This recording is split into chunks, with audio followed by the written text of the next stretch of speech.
नमस्कार मु तपन आज पुणी थरे आपण मानक सम्मुख को आसबार सौभाग्य पाइली। आजिर यही वीडियो माध्यम रे आपण सम्मुख को आसबार कारणटी हेउछि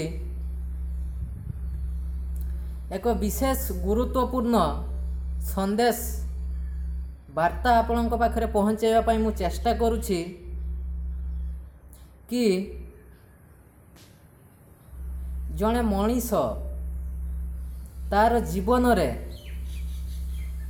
स्वतंत्रतार आवश्यकता केते मने करे, ता जीवन रे स्वतंत्रतार आवश्यकता केते अछि एवं से स्वतंत्रता द्वारा कौन करि पारिबो एवं सही स्वतंत्रता को पाइबा को हेले ताकू कौन करिया पई पड़िबो। तो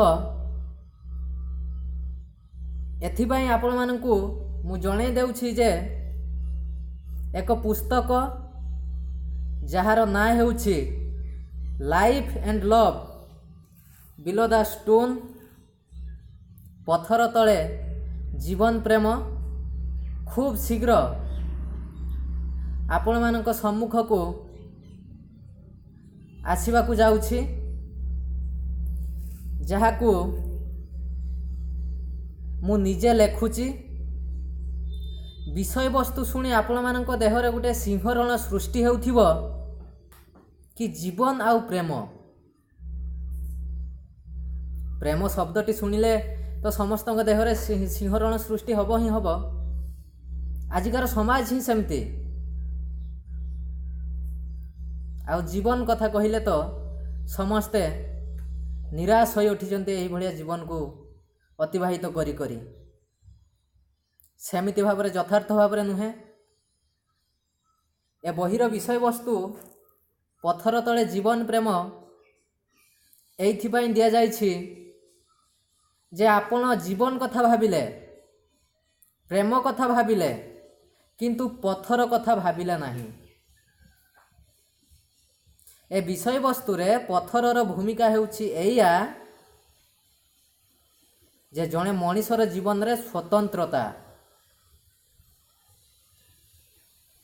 जणे बापा ता पुओ को कहूछि बापरे पाठ पढ़, ज्ञान अर्जन कर, बहुत ऊपर को जा, टंका पैसा रोजगार कर, हेले कहा अधीन रे जीवन यापन करिबो नाही, पर अधीन रे रहिबो नाही।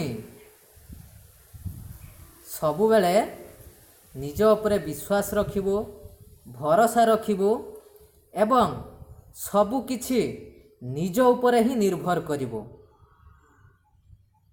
एइथिरु आमे जानि पारुछे जे सेई बापा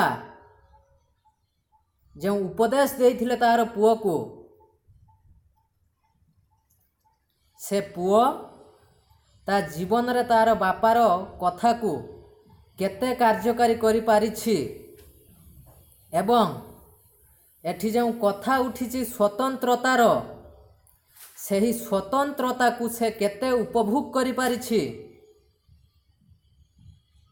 सेइथि नै ए विषय वस्तु पत्थर तले जीवन प्रेम। बंधुगण, पर अधीन जीवन अत्यंत तुल्यमानर होइथाय। आपण माने निश्चित भाव रे अनुभव करि पारथिबे। सेइथिपाई स्वतंत्रता सबु मनीष को बहुत भल लागि थाए।